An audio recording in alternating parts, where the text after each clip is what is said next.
This is a little teaser about what we just made plans to do on Saturday.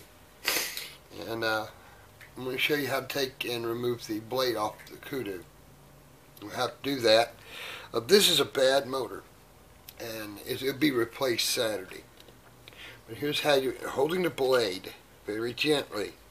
Don't poke yourself. Take a screwdriver, apply it under here, pull up. Like this.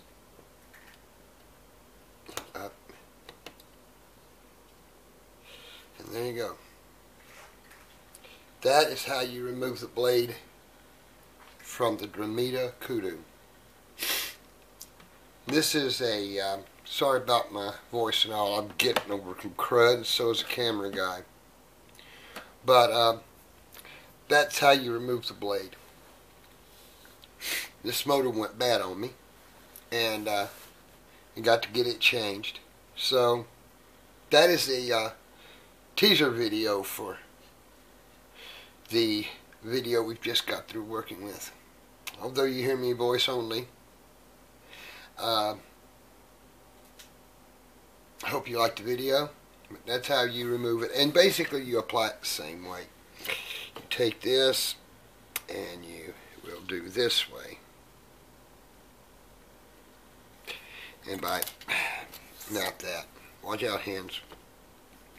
You apply it the same way. Put it here, push it over the motor. No, I'm going to do it this way. You mash it down. There you go. Okay. Well, we'll do another basic removal video right before we shoot the motor removal and replacement. We thank you, and join us again later. Thank you.